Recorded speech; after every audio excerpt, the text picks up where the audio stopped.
Thanks for joining us again, Innes. You'll have some companies that you represent who are badly affected by this, others not so much. What's your broad assessment of this second lockdown for Victoria? What sort of an economic blow will it deliver?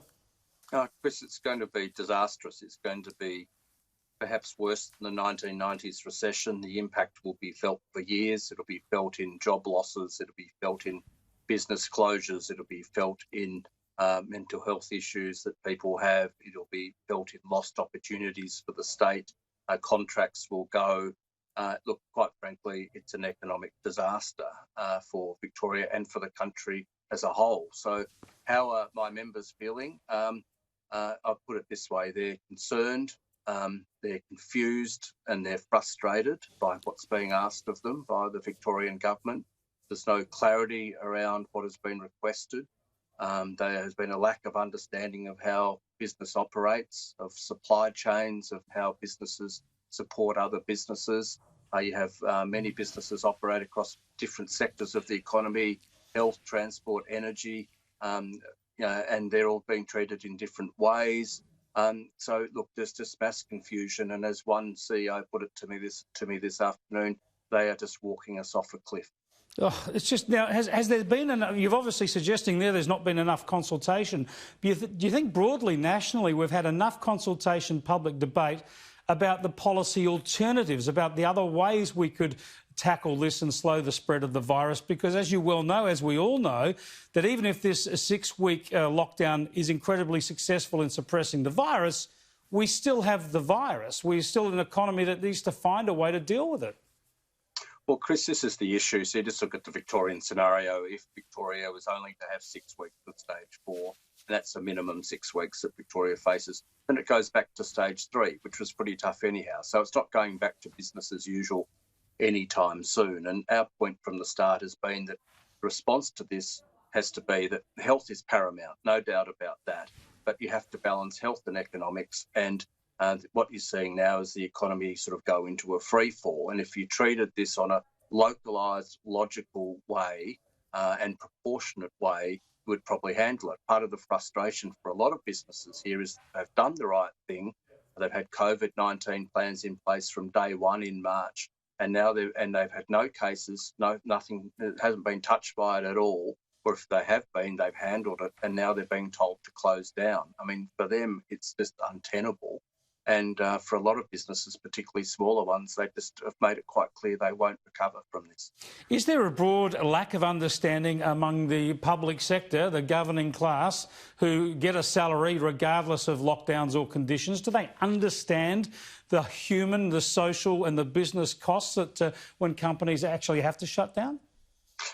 Well, I mean, obviously some do and quite clearly some don't. I mean, there was almost a masochistic call from a lot of people to have a lockdown as if you could just switch the lights off and nothing would happen in terms of the economy or people's lives or livelihoods. And we've made it very clear for a long time that once you go to these sort of steps, it will have dramatic consequences on the economy, dramatic consequences on people's lives. So we are hearing today, this afternoon, from members that unfortunately that, some are laying off hundreds of people as we talk this afternoon because they don't have any other options. They don't qualify for JobKeeper. They can't sort of go onto a pilot light shutdown. There's no industrial way of doing that. So they're very much hamstrung with what they can do. Tragic. It is absolutely tragic. Every one of those job losses is going to be a tragedy for a family. Tell us then, Innes Willox, are you in negotiation with the Andrews government? Do you think you're stuck with this, or can you fine-tune the lockdown rules as you go, hopefully over the next couple of weeks, sort a few issues out and find some way for more businesses to stay open under changed circumstances?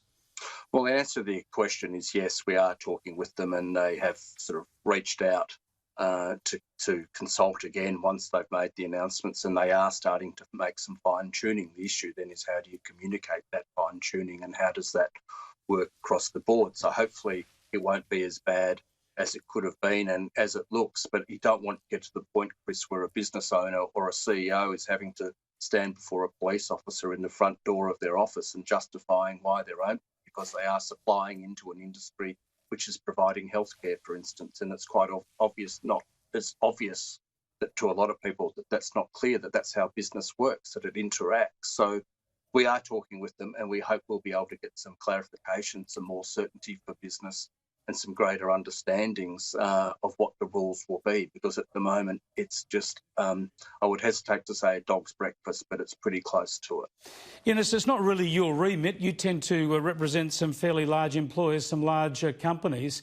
But give me your thoughts on small business. There will be so many small businesses, by the thousands, family businesses, mum and dad businesses, who will not survive this. What are the repercussions of that for not just the economy, but for our society?